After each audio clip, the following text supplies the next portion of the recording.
Hello, my name is Andrea Capere, and you're watching Mission Nonprofit. Each month, we connect with local organizations and agencies that are making a positive impact in our communities.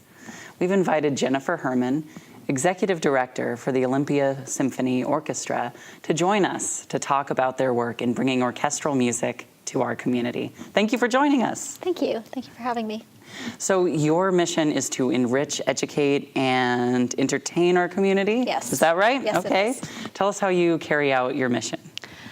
Well, we believe that music really does enrich our lives. It connects us to the past. It helps us to understand where we've come from. It connects us to our community in the present. It gives us an opportunity to have a communal experience with others that are around us. And it gives us hope for a legacy in the future.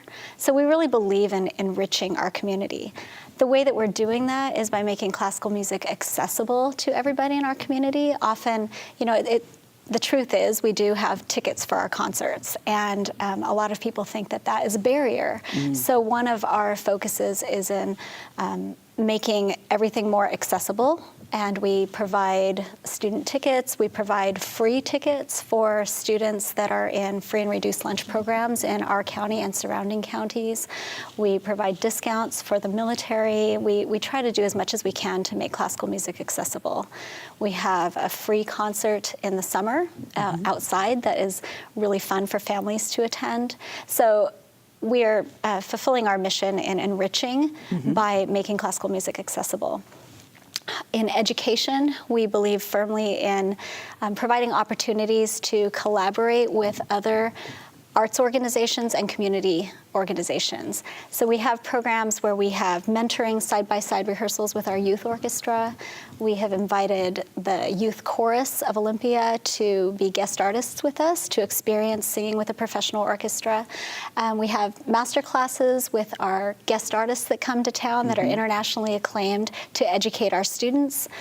And we have classes at the senior services for South Sound in music history and music theory. So we're wanting to educate different aspects of our community and bring people closer to music in that way.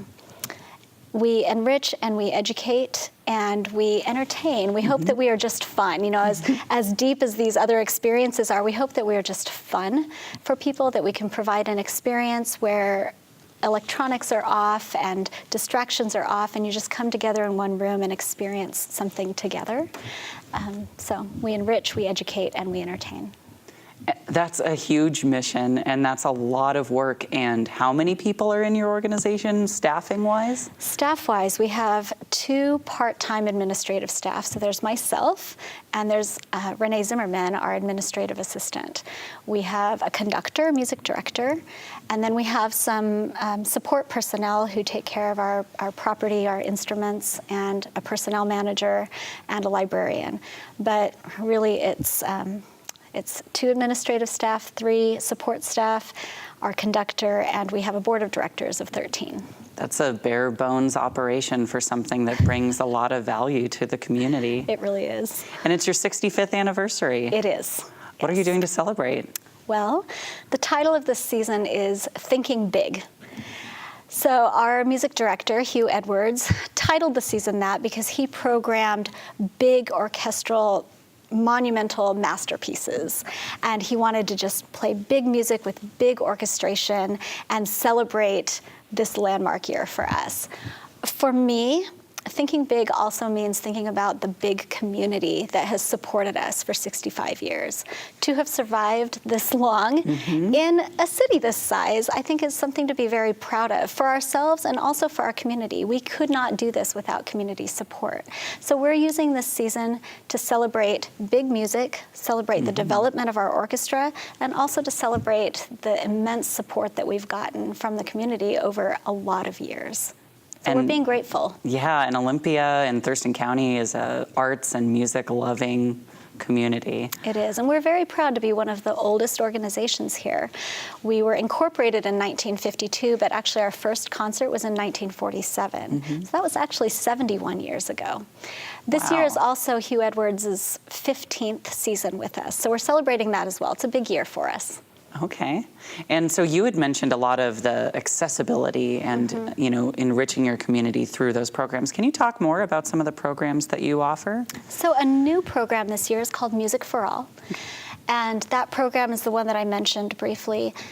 Students, actually entire households that are enrolled in the free and reduced lunch program in Thurston, Mason, and Lewis counties are all eligible for completely free tickets to our concerts, not just for the student, but for the entire household. We offer deeply discounted student tickets to any student, but sometimes it's hard for families to come because... And so you don't have to be in a music program to take advantage of that? Not at all, no. You just need to call the office. We don't have any application for the program. We have an online code that we'll share with people who call us. We don't take any personal information, so privacy and dignity is maintained, but we offer completely free tickets. And that's done with the generous underwriting of a sponsor that has sponsored that program, and we're very proud to be able to offer that. Mm-hmm. So you shared with me before we sat down here about your history. Can you tell us how did you get started in this line of work? What's your background? Okay, well, I often say that this job that I have now is the dream job I never knew to dream of. I'm a musician. I'm a professional pianist, and I've been a classical pianist all my life. I taught music theory and piano at South Puget Sound Community College for 10 years, so I'm an educator. And in my core, my soul, I'm a musician and an educator. In 2016, I made a change and started working for the Symphony. Now, the Symphony has always been near and dear to my heart. I did not grow up in symphonic culture being a pianist. I was not part of the string section or the brass section or the woodwind section. So I wasn't in orchestra or band growing up. I was a pianist and often collaborated with other musicians. But I've always loved the Symphony here in Olympia. I've lived here since 2001, and I've been a fan. I've been an audience member in the seats.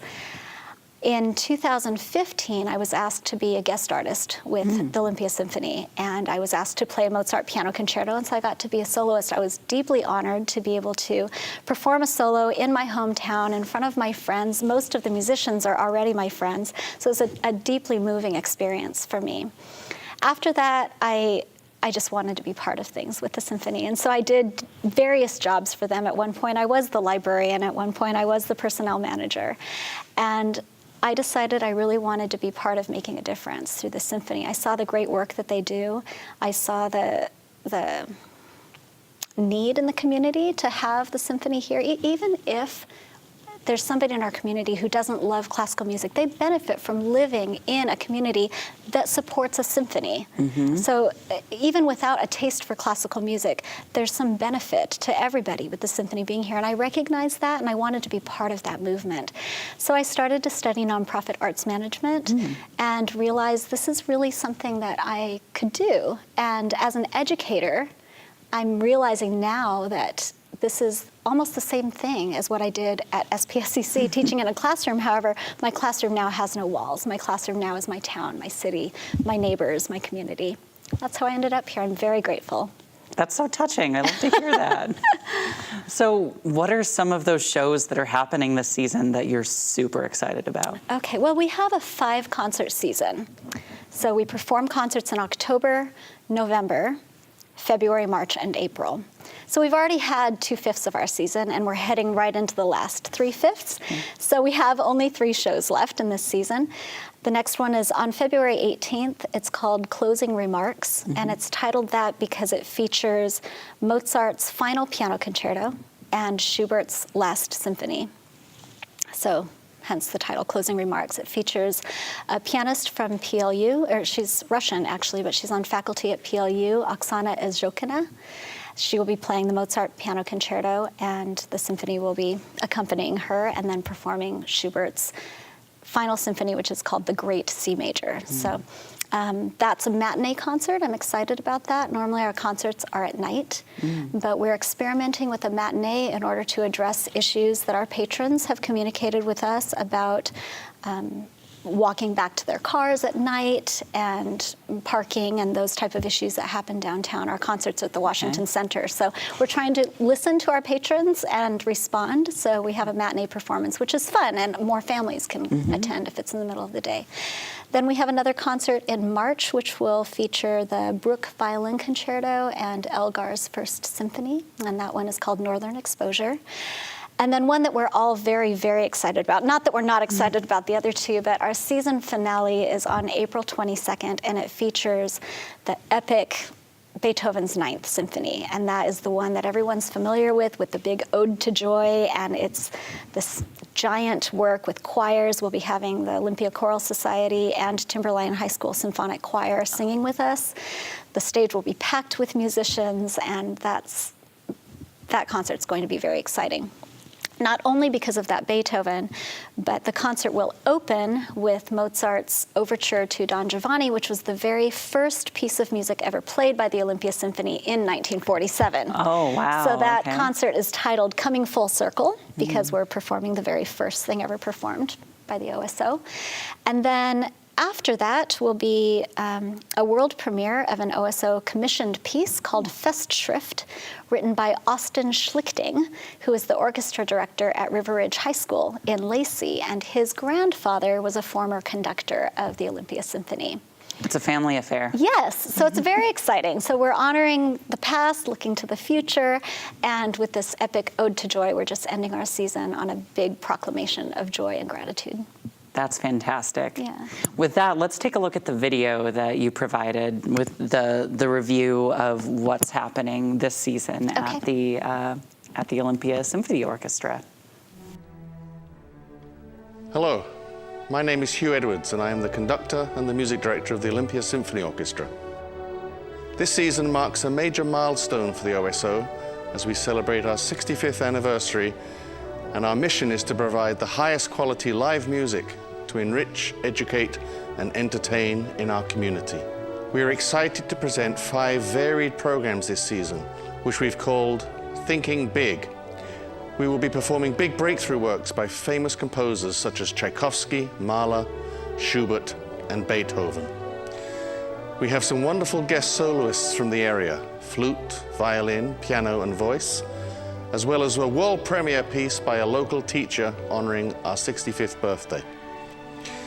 The OSO provides tickets to students and families in the South Sound area, and our tickets start at just $10, so we hope you will come and hear this civic treasure this year at the Washington Center. Thank you so much, and please visit our website, olympiasymphony.org.